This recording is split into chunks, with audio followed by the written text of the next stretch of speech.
What's going on, guys? Welcome to the first ever Gamefall podcast. I'm Kyle Sherman.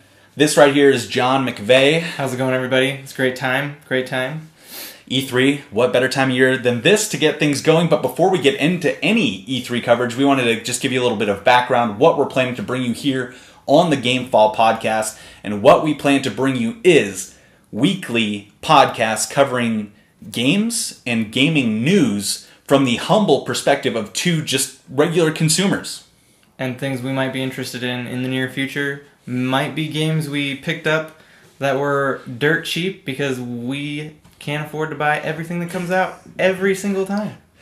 Like I said, from the humble opinion of two regular consumers. And it's an exciting time in the game industry, E3, like I said, and we'll kick things off here. We're going to go day by day. Our plan here is we want to try to bring you 4 days of coverage here from E3, covering each day's press conferences. So we'll kick things off here on Saturday. Today's a short one.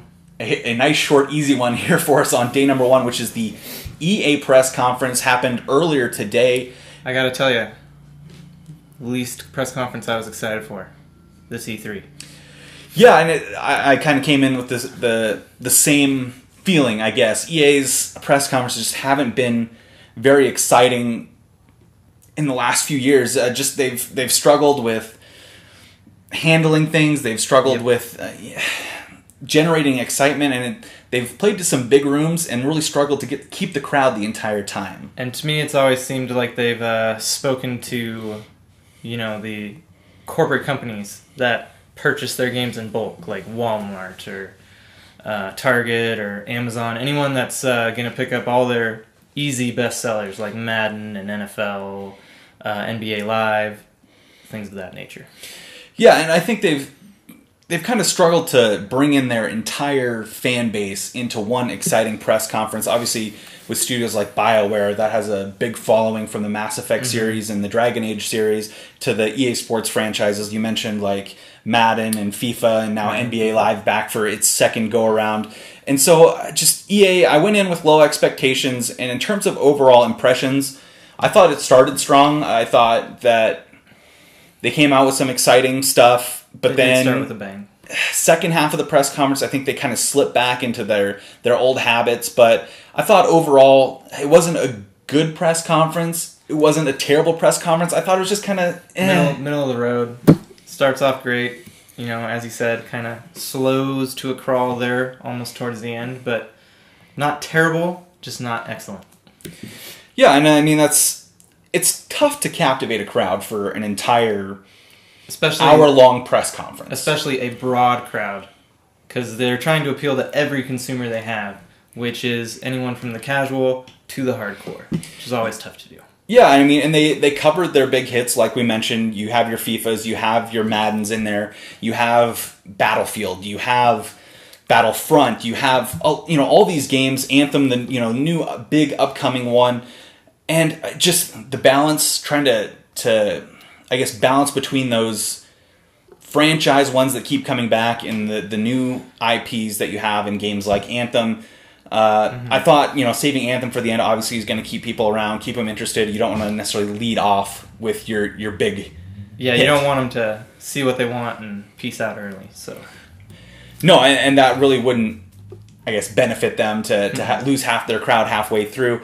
So with that, we'll kind of get into the conference here a little bit more in detail. Instead of going through and hitting things note by note, piece by piece, we thought it'd be better to bring you our main takeaways from the press conference to each, just to try to kind of speed things along and not just make it a list. Exactly. So with that in mind, John, give me your big takeaway number 1. The big takeaway number 1 came roughly about the middle of the podcast that they did, which was press conference, the new Star Wars game from Respawn. They didn't show any footage, but one of the heads of Respawn was there, and they did interview him for a little bit, and he did mention some very tantalizing tidbits, such as you are going to play as a Jedi, which to me is always fun.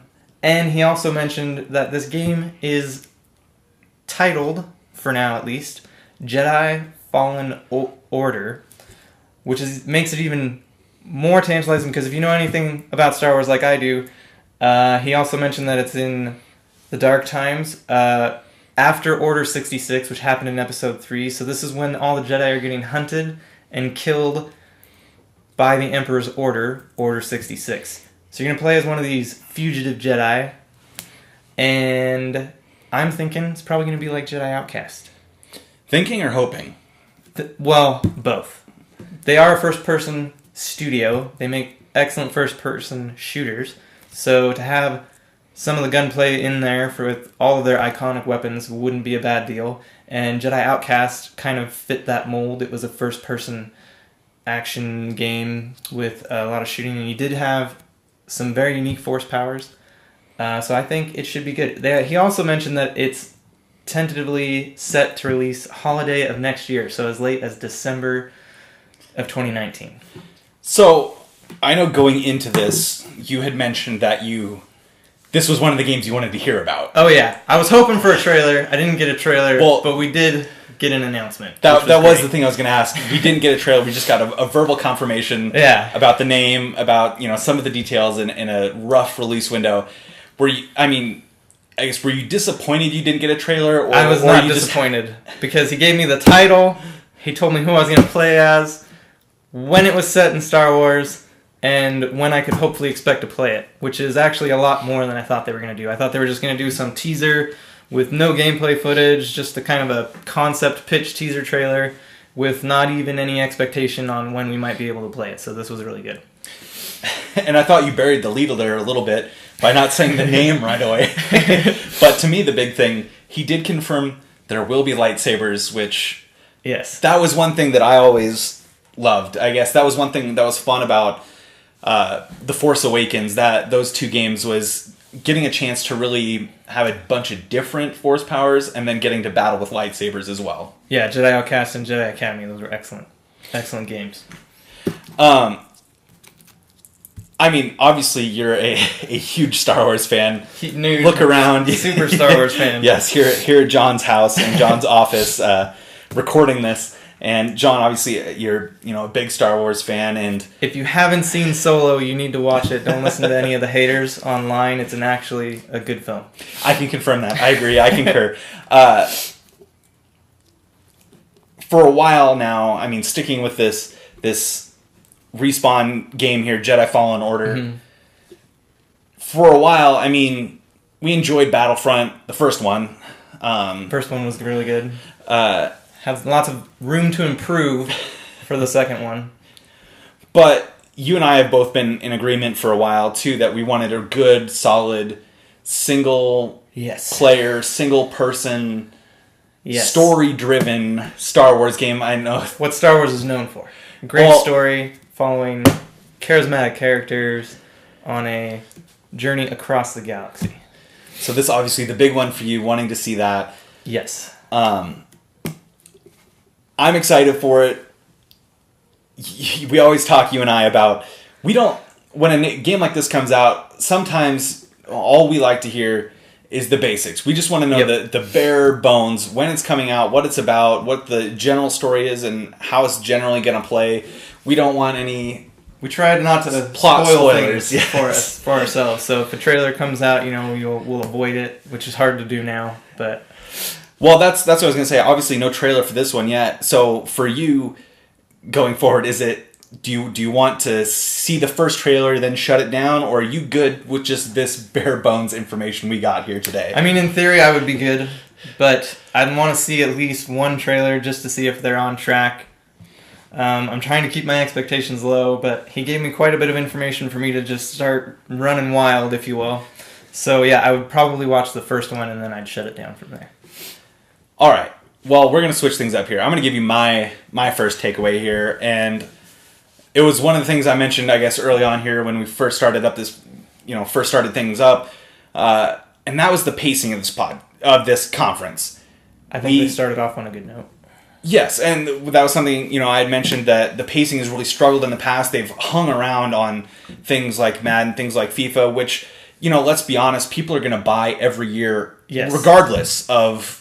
Religiously. Yeah, So I always, I guess, was confused by EA's insistence on spending half their conference on, their two of their longest running best selling franchises where they refresh them every year, without changing a lot. I mean, occasionally you get the long shot mode in Madden that they introduced last year, but for the most part, you're going to get the same thing every year. You're going to get GM type mode. You're going to get my career mode. Yep. You're going to get the Ultimate Team mode. Ultimate things Team like mode. that.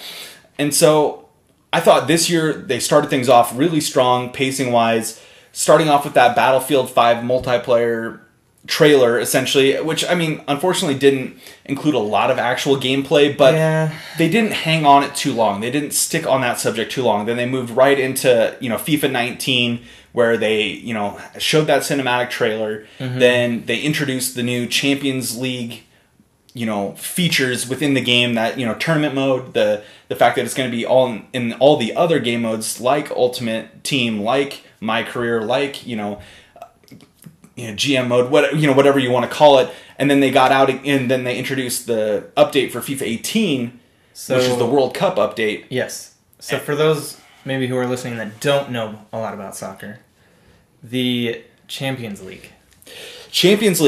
And I, finally get to share some of the knowledge I got living in England for a year. Got really into, soccer for a year there, and, got my team that I follow, Norwich City, not currently in the Premier League there in England, but, doing better, looking better than they did last year. But Champions League, essentially it's the top clubs from the top leagues across Europe. So from the Premier League in England, from Bundesliga in Germany, from La Liga in Spain, all over the place, send their top teams into a tournament to determine the top club team in Europe. And as most people know, the top players in the world tend to play for those European clubs. You have guys like Lionel Messi and Cristiano Ronaldo who play for teams in Spain and play for Spain, Portugal. Guys like that. And so it's kind of the best of the best for club soccer, not the World Cup type teams, not national teams. And so adding that is going to be, I think, a big draw for a lot of people. Yeah, big win. And then obviously with the World Cup coming up here in a matter of days, adding the update to FIFA 18, big for them. But we won't dwell on FIFA. We said this wouldn't become a list, but with FIFA. They added some big things. They hit on them quick. They moved on. They go on. They talked about Origin Access Premier, which should be a cool thing where you get access on PC to new games such as Madden, FIFA, and Anthem as they come out. You'll have access to the vault launching later this summer. They didn't hit on cost. We also not sure if it's on Xbox. I'm guessing it will be because Origin Access, the original, is on Xbox. Basically, this new one is just adding the new games. You get the new games when they come out. Yeah, and speaking of pacing, I'm struggling with mine right here. We're talking about the strong pace of the conference here, but I'm kind of hitting on everything, which I said I wouldn't do, but I have a bad habit of doing from time to time. But, so they moved on. They talked about that. They talked about Jedi Fallen Order. They talked about Battlefront 2, which we'll get to here in a little bit. Yep. Then they moved on to Unravel 2, which, kind of exciting. That's interesting. It was kind of the darling game a year or two ago. Mm-hmm. Gonna have a new one. Yes, out as we speak. Exactly. You can play it right now. You can play it alone or co-op, drop in, drop out, which is kind of exciting. Always good. And then, talked more about EA Originals, introduced a new one, Sea of Solitude, and just moved along. NBA Live 19 trailer. Just a trailer, nothing else. Yeah, beautiful. Straight trailer. Beautiful. But this is where things kind of went off the cliff, in my opinion. And that was when they hit Madden. They talked about FIFA, they kept it short and sweet. NBA Live, just a trailer, beautiful. They couldn't help but to drag at least one sports person out onto the stage again. Well, at least they brought out a current NFL player who's kind of a gaming darling right now. Which is good. And Juju Smith-Schuster, along with the champion of the Madden 18 tournament, but things really slowed down. They hit a trailer, then they went into a mobile game, Command and Conquer Rivals, and I would say that's where it grinded to a They halt. gave a live demo, which, great, but at the same time, it really killed any momentum they had. I don't feel like they announced the title of the game until the very end, which made us all thoroughly confused as to if it was new, if it was a franchise, and it turns out it was a Command and Conquer. We've never played Command and Conquer, so we would have had no idea based on what we were looking at. But yeah, it was a pretty slow pacing at that point. Yeah, a real-time strategy game. And if you're into it and you have an Android phone, you can actually download the pre-alpha version now. iOS, you're going to have to wait a little bit, but it will be available soon for both when it goes out on full release. Andrew Wilson, the CEO, came back out, did a little bit of give to play. Again, just that momentum just kind of gone. I mean, it's great work that they're doing with Play to Give, but it just was in a bad place in the press conference, and that led into Anthem, which led off with a cool trailer, and then they went into a sit down with the general manager of BioWare, and a couple others, the game's BioWare lead writer and game producer, all talking about the game, which was fine, but again, kind of ending on a slow note with this long, drawn-out conversation. So it was just one of those things where... Briefly touched on the classes. Yeah, and that's great. We'll get into that in a little bit. But it's not what I want necessarily at my E3 press conference. That's more of the stuff I'll go look up online after the fact, those long, in-depth conversations. And I thought it just kind of gave the conference a little bit of a fizzle out. It just didn't end as strongly as I would have liked. They kind of, as you said, lost momentum at the mobile game. The Play to Give was placed in the wrong spot. And then Anthem needed to have a big hard hit to get us back up to hype level, but it kind of got us midway. It didn't take us all the way there. We did get the release date of Anthem, though. But we'll get into that a little bit later. I do want to touch on the other Star Wars game you mentioned about. Point number 2, Star Wars. Point number 2. Big shocker. Battlefront 2. Very, very divisive game. Lots of people do like it. It does have a following. There's lots of hatred for it. Deservedly so at the very beginning with their loot box fiasco. They are starting to pull me around, though. I did not buy this because of all the negatives, is what I'm going to say, they put into this game at the very beginning. Negatives is a very fair term. Very fair term. So they're bringing back extraction mode, which was fun. They've announced their solo season, bringing in the solo movie characters. They actually look really good in the trailer. And they're bringing back command posts from the originals. Capturing command posts. Who would have thought? Which was the game mode we spent the most time on. And I guess I just wanted to hit this. The biggest thing that I noted in my notes about them talking about Battlefront 2 is the admission that they messed up. They screwed up the launch, and that it really hurt their player base and really drove a lot of fans away. And now a lot of this was them trying to redeem the goodwill of the players. And, good on them for stepping up to the plate and admitting mistakes. More things that they're doing that are really good is they're going to improve matchmaking with a squad system. And they're going to go deep into the Clone Wars. And with that, they're going to add General Grievous and Clone Wars era Obi-Wan on top of Count Dooku and Anakin Skywalker as playable heroes. They're also announcing a new Starfighter mode that's just hero ships, if they were to be understood correctly. So my questions for this are they making the game up to par? Are they finally making right on this game? And is it time to buy? I gotta say, after this news leak that they gave us at the press conference, I'm thinking about buying this game, picking it up and taking a chance. Based on, I guess what you're saying, that you're getting close, is it, I guess, what price point would make you, want to pick this up? Is it a $40 price point? I don't currently know what it's at right now, or is it more like a $25, $30 price point that would kind of get you to come in? Or do you wait until that Clone Wars stuff starts to come out when they add a new map in Geonosis with multiple new battlefields? Since it's already been out, it's had its chance to shine at the $60 price. I was probably going to wait until we saw all these things that they announced, see how they work in the game. And if it's around the $20 to $30 mark, I'd probably pull the trigger. Yeah, and I mean, obviously, we spent a good amount of time playing Battlefront 1.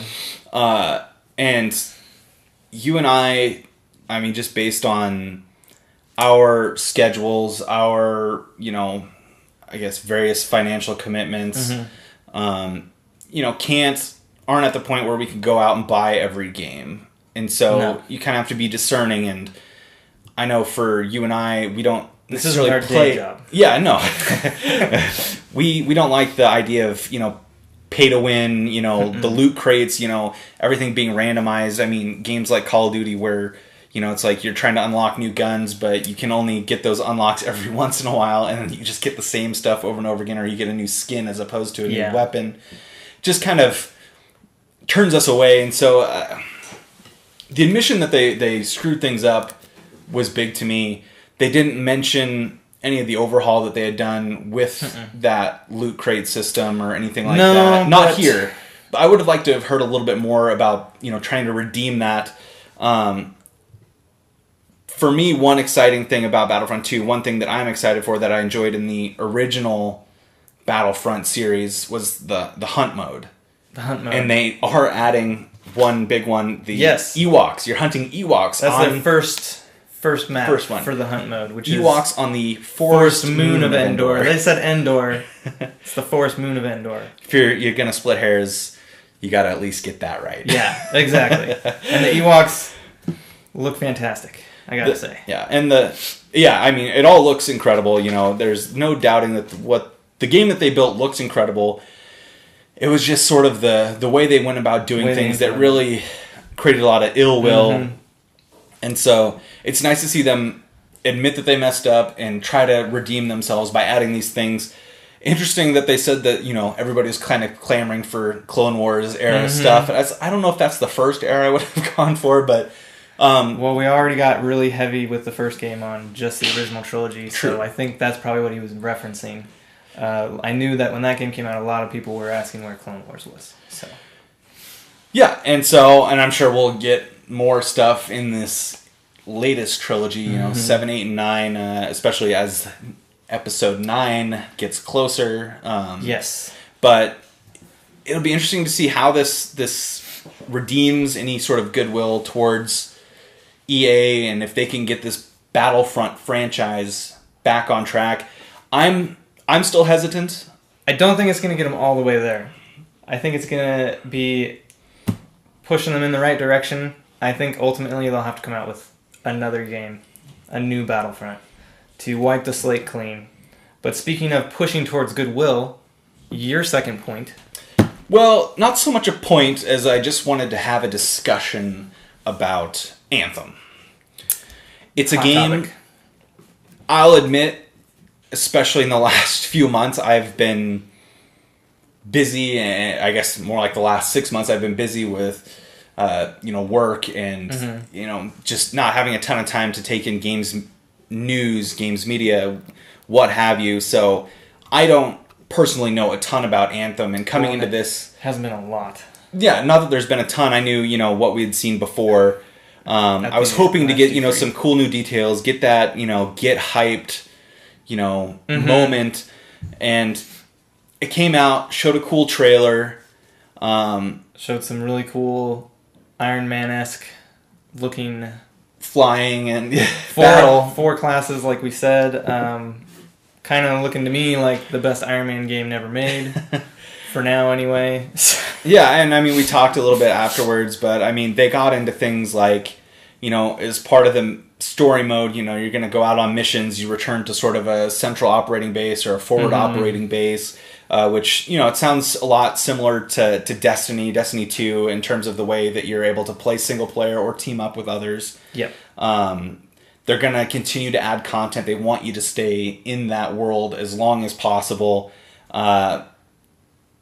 They talked about they'll have weather effects, with storms, seasons. They also said those are going to randomly happen, which is kind of interesting to me. I'm wondering if it's more of a keeping the Destiny comparisons going, like a Flashpoint situation where you'll be around the map and then at a certain time sky goes dark or a storm rolls in and a new challenge or side quest appears for the storm, and everyone rushes in to be a part of it. Which would be kind of Destiny-esque. Destiny-esque. And that's the, I guess, easy comparison to make. It looks a lot like it at first glance. Obviously, different world, different, setting, different story. And this one's going to be third person. For anyone that's new to Anthem, it's... Well, and the ability to change classes. Yes. Destiny, you're locked in. Yeah. This one, you can change your suit based on the mission or who you're playing with and that sort of thing. Huge differentiator, for sure. They did go a little bit into depth into two of the classes. The Ranger, which they said is going to be kind of their all-around go-to, and close range, up close and personal is what they said the combat style for that one was going to be. My style. Exactly. And then they have the Colossus, which they said was more of a tank class, and if you look at the footage for that, it's the really big Iron Man, almost kind of like the Hulkbuster, if you're going to compare that. And they said it's going to deal massive damage. Looks like it has lots of rockets. Always fun, though. Always fun, always fun. And then they just, they mentioned the other two, which was the Interceptor, kind of a green mech suit, and it looked really nimble, and I'm wondering if it's going to be more of a, I guess, kind of like a support class. They did show in the trailer that it rescued one of the Ranger player and helped him from basically dying. And then the last one, which I'm kind of interested in that they did not talk about, was Storm, was the class name. And this one seemed to kind of be always flying in the trailer. And it looked like it had the ability to call storms at will based on the trailer. So it should be interesting, probably more of a magical type user. So... Yeah, and I mean, it was interesting to hear, those three members of the BioWare studio breaking things down, and, you and I have long been fans of BioWare, especially the Mass Effect series. Mass Effect 3 was amazing. All of them were amazing, even if you did have to drag me kicking and screaming through the first 30 minutes of Mass Effect. More like the first 4 hours, but we won't split hairs here. Once I got through that, I was hooked. Jeez. Oh, hardcore. But that's a whole other tangent here. I guess we got a lot of information. It wasn't in the most exciting way. In fact, I made in my notes sort of falling asleep at one point in time. Just wasn't really grabbing me. All this detail heavy conversation. Kind of explaining how they did the world building, which I thought was something best left maybe for post-release. After the game is out, exactly. One thing I do want to touch on with them is they did show what they called more gameplay. It looked... There was a little bit of fighting in it, but most of it was just you following a guy going around the environment, which is really big from what we could see. And it was cool to see the sort of world that you'd be operating in. Lots of things to explore and find, it looks like, and they're putting some mystery into the game. If you've ever played their games, you know that they've always been big on story, and so if you've been burnt out on Destiny, I'd say this probably isn't going to be exactly like Destiny. I'd say they'd probably take more cues from their other game as a service, which is Knights of the Old Republic, The Old Republic, online. Let's not mix these up.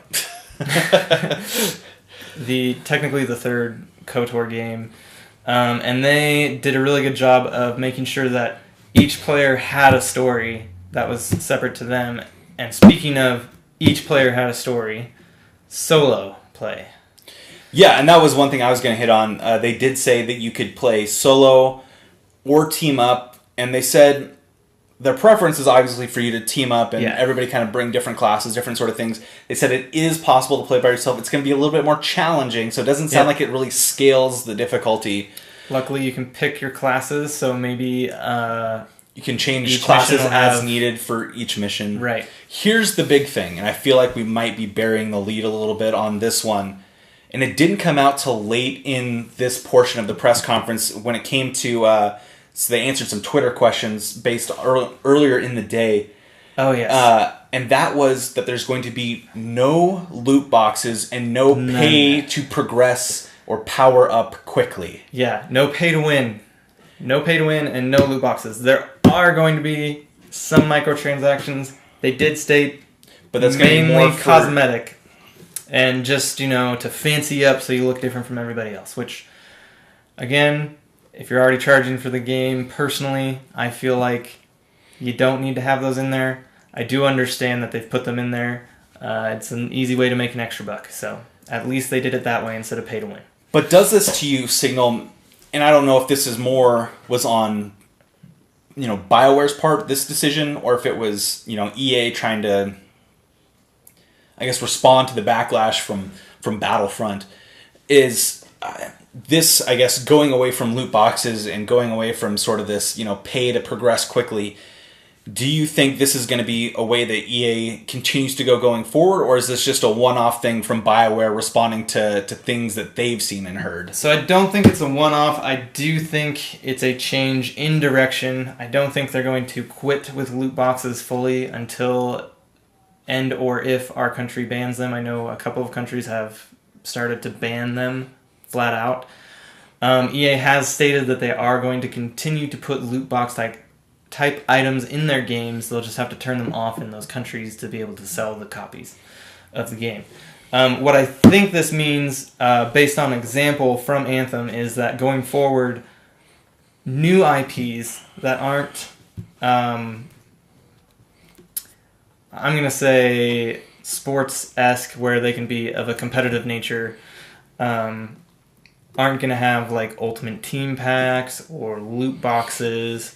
And I feel like the single player and the Star Wars franchise, obviously, they're not going to be slamming loot boxes into that one. They learned their lesson on that one hard. So the more interesting thing and the more kind of put proof in the pudding, if you will, would be with the next Titanfall Respawn game that EA owns Respawn now. So if they let Titanfall not have loot boxes in it, continue to not have them in it, I think that'll kind of let us know where EA's at, which is where they're fine with putting loot box type items in their sports games, and they're going to kind of avoid them in more of the shooters and traditional hardcore gamer genres. Yeah, and I know that's sort of our hope, is that they move away from loot boxes and things like that. Not just EA, but, in franchises like Call of Duty, that sort of thing. But Anthem out February 22nd, 2019, Xbox One, PS4, PC. No surprise they're hitting all three of those. Yep. Final question for me regarding this game to you is, based on what you saw today, what's your feeling about purchasing this game? Well, first off, I think this date is a perfect window. It's a new IP. In the past years, the market has proven that new IPs are doing great at the beginning of the year. I mean, lots of kids and people from Christmas, they get those gift cards and looking for something new to buy. And if, February is right around the corner, so some of them slap their pre-orders down for that, maybe hold on to their gift card and wait to go buy it in the store. So I think that's a good date. I think if they keep their eye on the prize and focus on team play and making sure that your solo play when your friends aren't online is enjoyable, I think they're going to have a really good hit on their hands. One thing they're probably going to have to do, though, is continue to pump this game full of new things to do. You half answered my question, which is, how likely is John to buy this game? I'm going to wait for now. I'm more interested. I was not interested at all after the first E3 press conference that they did last year. This year they said some buzzwords which I like, which is you can play the entire game by yourself. It is focused on cooperative play, and it will have not just story, but lots of story. And they are already going to be putting more story in after the game launches. So I'm going to see how it does. For now, if there's more information that comes out in the near future, it might sway me even closer to buying it. I liked what I saw today, and it definitely makes me more likely to purchase this game. I was on the firm side of No, not, based on what I first saw, I was like, I didn't really know. I still don't know exactly what the hook is for this game. Yeah. And my main concern is that it's a Destiny clone. I don't want that same game. That's the fear. There's some decided similarities between these two games, and I want to make sure that Anthem is not just Destiny dressed up in a new wrapper. And that's what I want to see going forward. If they want me to get this day one, I need to make sure that it is a new IP with a new story, and it's not just the same game that I've played before, dressed up in a new way. But it has promise. I like the fact that you can change class as you want. That's a plus. I don't have to recreate a whole new character. Exactly. And that's fun to me. There is some customization things for those that are interested.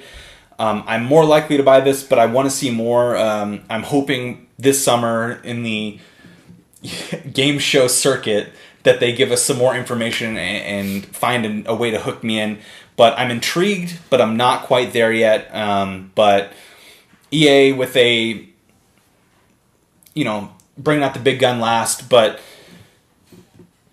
I guess that'll wrap up our conversation here on Anthem, unless you have one more thing to say. I have one more thing I want to say, which is I played the Old Republic Online. I enjoyed it when it came out. They did a great job of making, everything you were experiencing in the game, and there was a lot, over 50 hours. I didn't even get through all of it, but everything I played was fresh. It felt good to play. I wasn't feeling like I was in the grind, which is what I don't want to see. I don't want to feel like I'm in a grind. And if you do add new stuff, do not keep changing the currencies for all of our items. Do not change the currencies. Please. Also, I don't want to do the same side quest 900 times in a row to get those extra currencies that you changed on me. So if you cannot do those two things, you're already going to be head and shoulders above Destiny. John McVeigh with no strong feelings on this whatsoever. All right, John. Well, I guess that wraps up here our EA press conference coverage here in E3 2018. But we're not done here. Like I said at the start here, we got 3 more days of big press conferences. Obviously stuff going on all week. We're going to try to hit the main things, and we're going to go day by day, trying to cover the day's big stories, the big headlines out of each press conference. And with that in mind, one day down, one press conference down, what are you looking forward to? What conferences are you looking forward to here in the next 3 days? And what are you maybe hoping to hear from these press conferences? Okay, so I'm going to start with Nintendo because I'm a big Nintendo fan. One thing I'm not expecting them to talk about at all is Metroid Prime 4. That game is not going to be there. It's way too early. We had a title trailer, and that was it. That said, how bad will you lose it if we do see something? If we see anything for Metroid Prime 4, I am going to be through the roof with excitement. I'm gonna lose all the marbles. All right, didn't mean to interrupt. That's okay. Get back to it. Another thing, probably not going to see Pokemon. I am interested in the new Retro Studios game, which might be a Star Fox game. I know the rumors are saying that it's going to maybe be Grand Prix kind of racing-esque. Not quite sure if Grand Prix is the exact thing, but Retro's done a great job of making Metroid Prime, the original trilogy, making Donkey Kong relevant again. So I do have some faith that they can turn the Star Fox ship around and actually give us something that's great other than the same game for a third time in a row. The other thing I'm looking forward to from Nintendo is hopefully hearing something from Bethesda, actually, at Nintendo, which would hopefully be, if they announce Doom 2, that it's going to come the same day to Switch as it comes to all the other consoles. I am already having to wait for Wolfenstein 2. I don't want to have to wait for Doom 2 on the Switch. It's great on the go. I don't know why you can't just put it out on the same day. I'm hoping they get this fixed sooner rather than later, and those are kind of my two big things I'm looking for. So. Well, obviously, I'm looking forward to the Sony press conference. I mean, they've just killed it the last few years. Just all sorts of great first-party games. They've already announced sort of... In case you're wondering, that would be John's dog. Just seeing something on the street. Yep. Very vicious. Yeah, I'm looking forward to Sony's press conference. They've killed it. They've pretty much announced all their first-party studios for the most part, what they're working on. Yeah, they did say we're going to see a lot in depth about 4 games in particular, and I'm excited to see those games. Days Gone. I'm most excited about that because it's set in Oregon. I've lived in Oregon for a good chunk of my life, and a lot of that is familiar to me. So I'm actually excited to be able to play a game that's set in Oregon again. It'll be good. Well, and it's exciting to see, I guess, Sony Bend. Yes, Sony Bend put out a PS4 game. But, excited to see more of the Last of Us 2. Yes. Absolutely fantastic game. Arguably the best game to come out on the PS3. I loved it so much I picked up the remastered version on the PS4. It was so great. Just all those first party games just look so great. Spider-Man, looking more forward to seeing more of that. Yes. That's definitely on the fall, gotta get list. So, I mean, Sony's press conference, always geek for that. The other one, I'm going to slip in there. I'm going back and forth. I'm going to say Ubisoft. I'm a big Ubisoft fan. Mm-hmm. I love the Assassin's Creed franchise, minus a couple. Yeah. We're going to forget. I wasn't a huge fan of 3, but really did not like... wow, I'm even spacing its name. I've tried to blot it out. The one set in Paris. Hated it. Didn't finish it. Unity. Yes, there we go. And I didn't even play it. And the one set in London was better. Not Revelations. That was Forgive me the here. Trilogy of Ezio. Yeah. Yes, but those two games really didn't grab me. And Assassin's Creed Syndicate. Syndicate. There we go. Thank you. Yeah. Those games didn't grab me. I loved the return in Origins. I loved the set in Egypt. I loved that ancient time period. I was a history minor in college. So really like that anything that embraces that, anything that embraces mythology, which is God of War, which that might be a whole separate podcast. We'll get into that. But I could spend an hour easily talking about that game. God of War is so good. But back to Ubisoft, love the Assassin's Creed franchise. Love Ghost Recon. Love Ghost Recon, especially Wildlands. I beat it. I know you didn't quite get around to it. I didn't quite get around to it, but I did play a lot of it.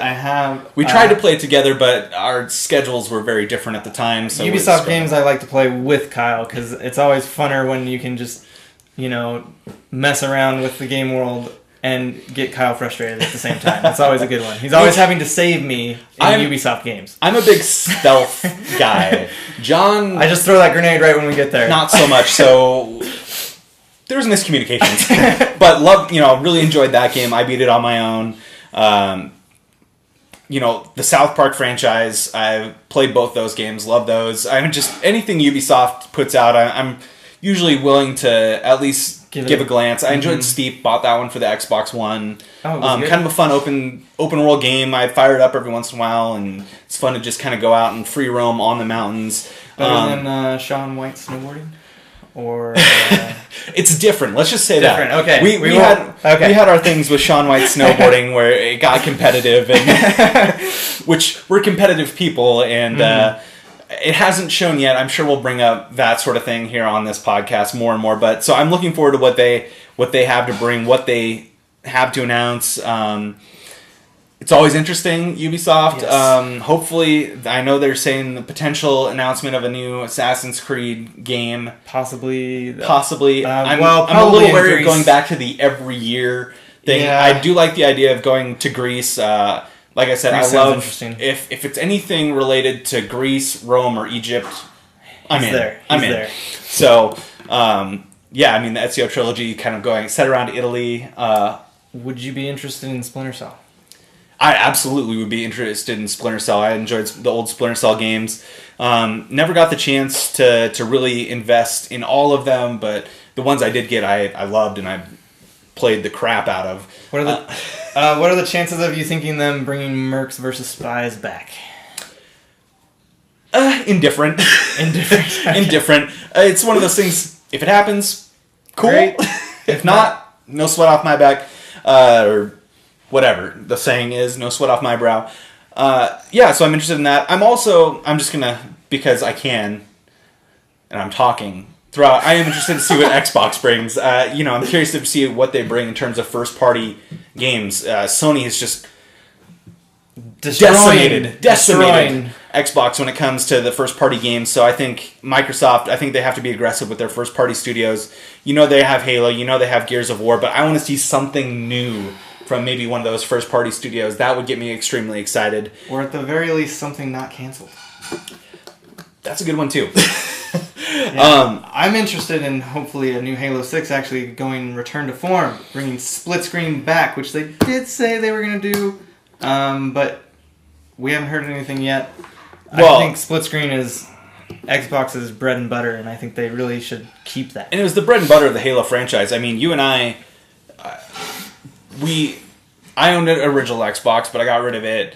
And it was actually you and I sitting down to play my roommate's Xbox 360 Halo 3 that both got us hooked. We both got our Xbox 360s and just played that game nonstop. And just loved it. And I'd love to see it return to form. I think it's tough to beat Halo 3. Halo 3's multiplayer was perfect.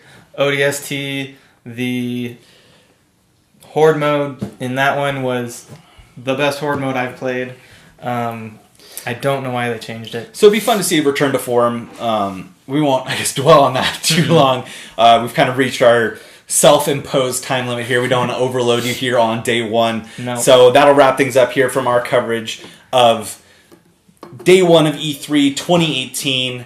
It's in the books. In the Electronic Arts press conference. It was a fun start. Maybe a little bit of letdown late in that conference, but it still gets you amped up, gets you ready for the rest of E3, and I can't wait to see what Sunday, Monday, and Tuesday bring. Get hyped. It's going to happen. It's going to happen.